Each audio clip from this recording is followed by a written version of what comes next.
Voilà, c'est déjà notre dernier jour ici dans le pays du Valenciennois et plus particulièrement à l'ESAT de l'atelier du Hainaut. Merci en tout cas, Monsieur Majka, de nous avoir permis de passer cette semaine en votre compagnie. On a vu que la semaine a été très très riche. On est passé de l'entrepreneuriat à l'insertion. Enfin, vraiment, ça a été très enrichissant pour nous tous. Et pour cette dernière, en fait, on va discuter ensemble d'un projet qui vous tient particulièrement à cœur. Alors, c'est plus qu'un projet puisque ça a déjà commencé. Hein, c'est ce partenariat que vous avez mis en place avec justement Valérie et la bibliothèque ou la médiathèque. La médiathèque, oui, effectivement. De la vous nous parlez un petit peu de ce projet et puis Valérie après va nous en parler également. Je vais laisser Valérie parler de la genèse du projet, hein, qui effectivement est une sollicitation à l'origine de la médiathèque à travers la ville d'Anzin, donc pour solliciter l'ESAT à la fabrication d'un meuble en facile à lire qui sera installé dans la médiathèque. Avec la particularité qu'il va pouvoir réunir également l'école de la deuxième chance, qui accompagne également des jeunes dans leur projet professionnel, des jeunes qui n'ont pas forcément de qualification dans le projet professionnel, afin de travailler ensemble à la matérialisation concrète d'un objet commun qui finira donc au niveau de la médiathèque. Alors ce qui s'inscrit pour nous au niveau de l'ESAT comme quelque chose de complètement inscrit dans notre cœur de métier et notre mission, qui est bien, c'est pas parce qu'on est milieu protégé qu'on est fermé au monde extérieur, bien au contraire, notre métier c'est bien le développement des personnes, le développement de leur inclusion, et que faire rencontrer ces personnes, ces publics autour d'un objet commun est complètement dans le sens de nos valeurs et de nos missions pour le développement des personnes handicapées. Et c'est important la reconnaissance, je suppose, aussi bien pour vous que pour eux? Alors complètement, parce que ce qui se passe, c'est que les personnes accueillies trouvent là complètement une source d'épanouissement, ont le sentiment d'exister à travers leur travail, contribuent concrètement à la réalisation de cet objet, rencontrent aussi des populations qui peut-être dans leur vie, on va dire au quotidien, ne côtoient pas. Les personnes handicapées, parfois on s'aperçoit aussi, n'ont pas toujours des liens sociaux très développés, donc rencontrent aussi d'autres jeunes qui n'ont pas forcément du handicap, mais aussi des difficultés, et ce qui contribue à l'enrichissement personnel et aussi à la reconnaissance du handicap, à ce changement des regards. Donc vous nous disiez que la demande a été faite par justement la médiathèque d'Anzin. Alors on va laisser la parole à Valérie. Bonjour Valérie, merci de votre témoignage. Donc c'est vous qui avez eu l'idée du projet de dire tiens, et si on demandait un peu à l'ESAT de nous accompagner? Oui, voilà, c'est ça. En fait, on a réfléchi à la médiathèque, on avait envie de mettre un nouveau projet en place, c'est-à-dire le facile à lire. Et ce qu'on voulait, c'était un projet participatif. Nous travaillons déjà avec le 2C depuis quelques temps et on s'est dit pourquoi pas faire rencontrer plusieurs publics.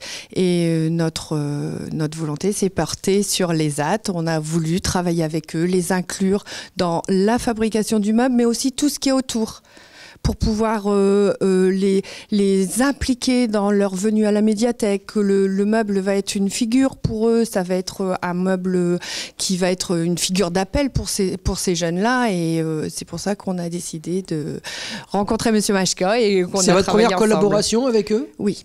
D'accord. Ouais. Et comment vous est venue l'idée en fait?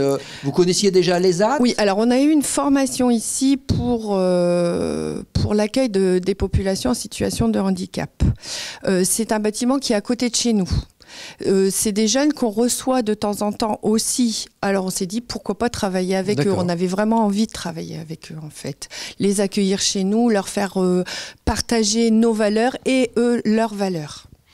Alors vous êtes tripartis? C'est-à-dire qu'il y a l'ESAT, il y a bien entendu le demandeur, c'est-à-dire la médiathèque, et puis il y a l'école de la deuxième chance. Voilà. Donc l'école de la deuxième chance, c'est Marie que nous allons recevoir tout de suite à votre place et qui va nous parler. Marie, c'est quoi alors la deuxième chance ? Alors, l'école de la deuxième chance, c'est une école qui accueille des jeunes de 16 à 25 ans, sortis du système scolaire, et que nous accueillons chez nous pour travailler ensemble un projet professionnel qui leur convient, en fonction de leurs aptitudes et de leurs compétences. Il y en a un petit peu dans toutes les régions, non? Oui, effectivement, au niveau national, il y a énormément d'écoles. Alors, ça se passe comment? C'est des jeunes qui vous sont envoyés? C'est eux qui sont volontaires? Comment les jeunes rentrent chez vous? Alors, nous avons les missions locales qui dirigent les jeunes chez nous. Nous avons aussi des candidatures spontanées. et aussi des infrastructures sociales qui dirigent les jeunes chez nous aussi. D'accord. Ça a un rapport avec les EHPID ou pas du tout?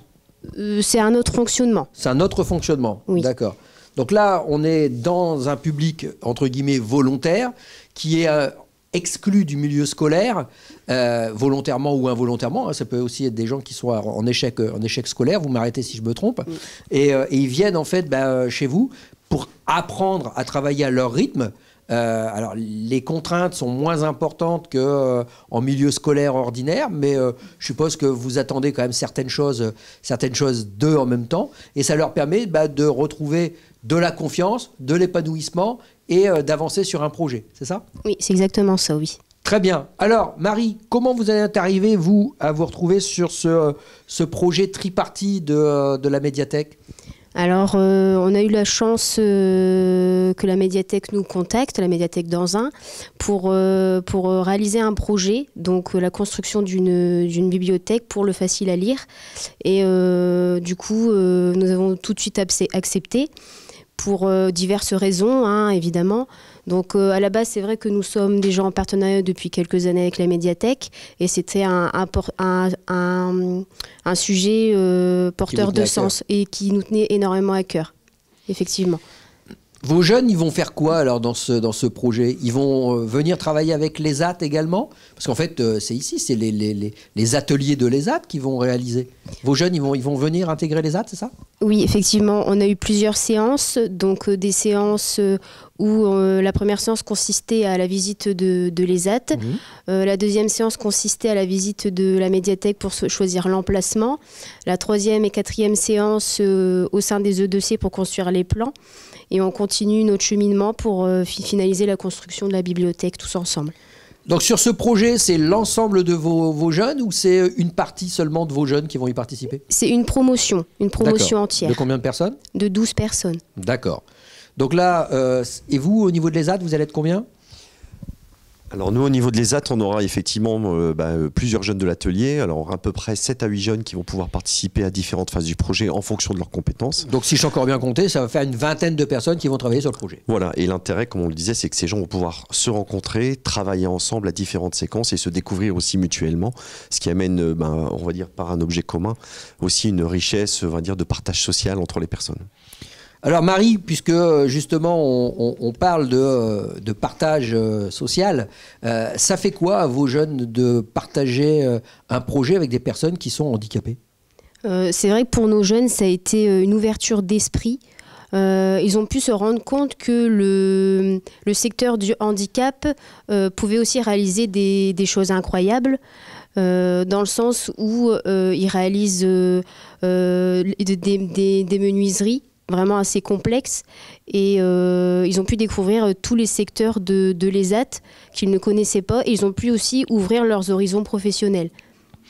Là, on parle donc des handicapés qui sont à l'ESAT, mais un jeune qui se retrouve en deuxième chance parce qu'il a été un petit peu exclu du parcours traditionnel, c'est pas un handicap aussi, ça? C'est vrai qu'on peut le considérer aussi comme un handicap. Est-ce que ce ne sera pas des handicapés sociaux? Je dirais pas jusque-là. Disons qu'ils n'ont pas eu de chance dans leur parcours. Mais un handicap, c'est quoi un handicap alors?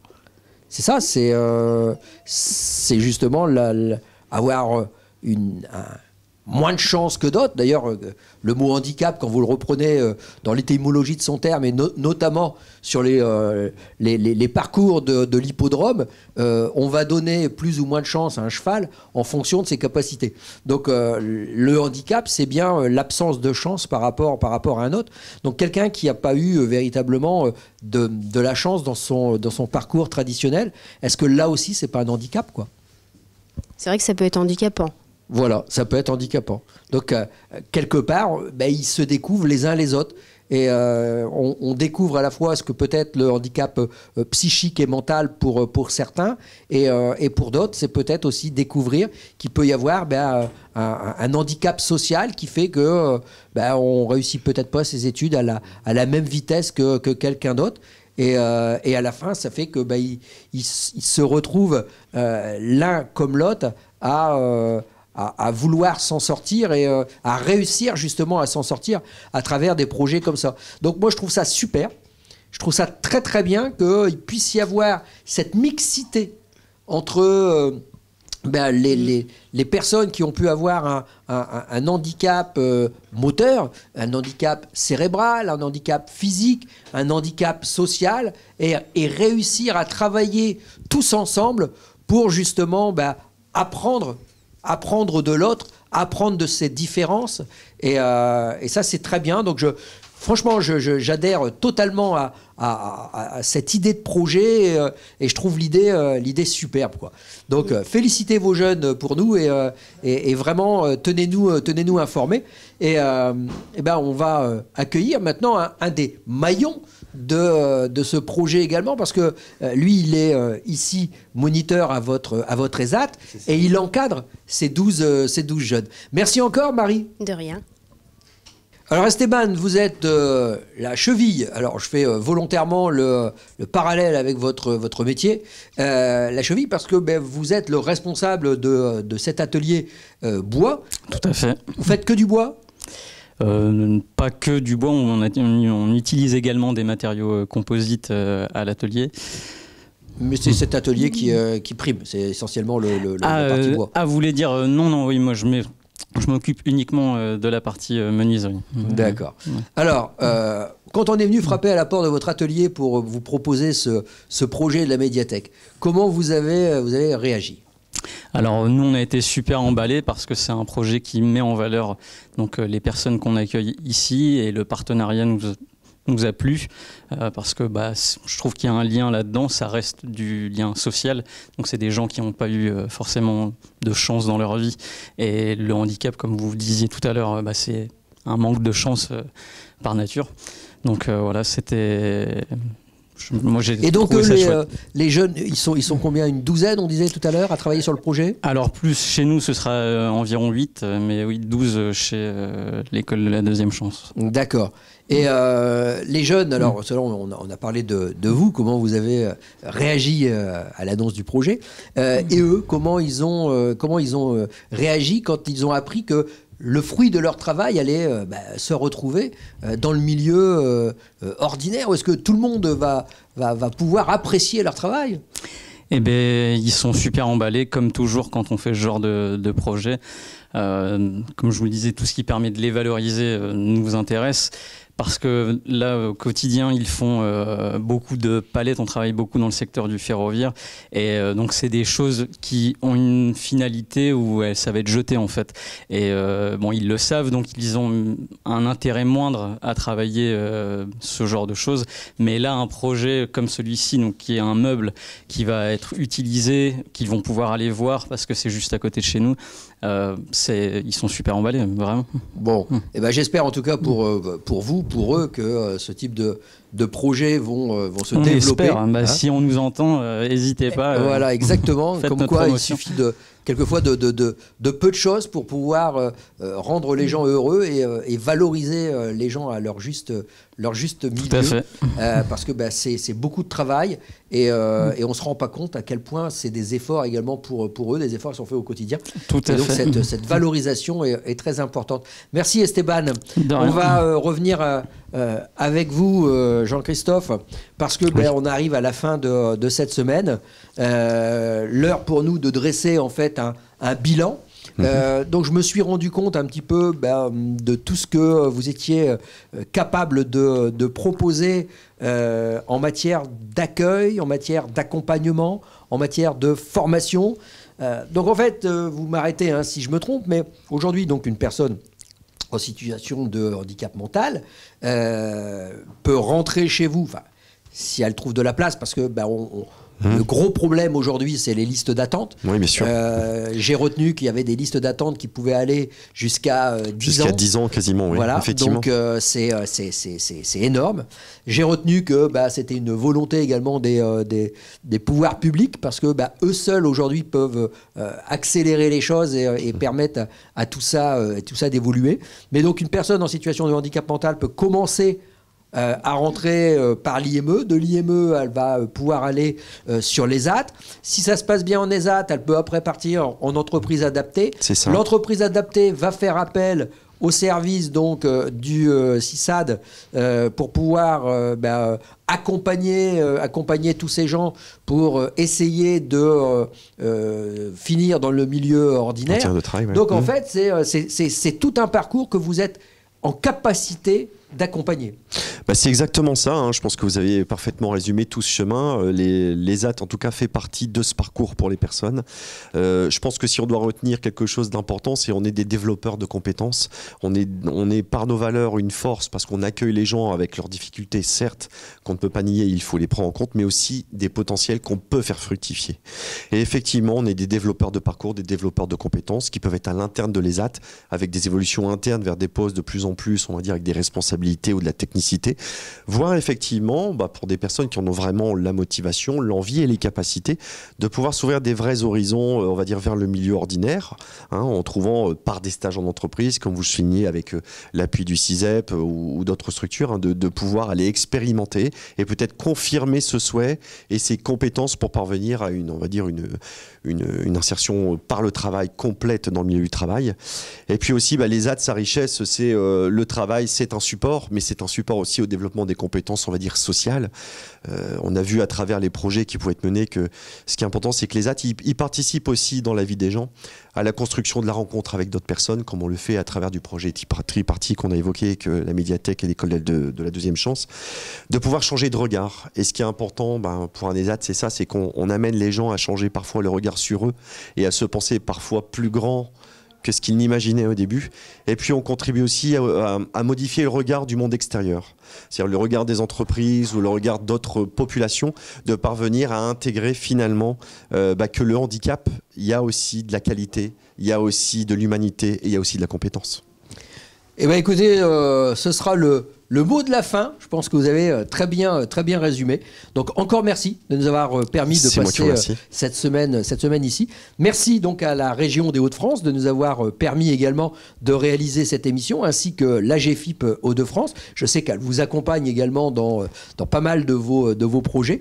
Voilà, donc nous on se retrouvera la semaine prochaine. On sera bien entendu dans une autre ville, dans d'autres circonstances et d'autres associations. Voilà. Merci à vous d'avoir suivi notre programme et à très bientôt.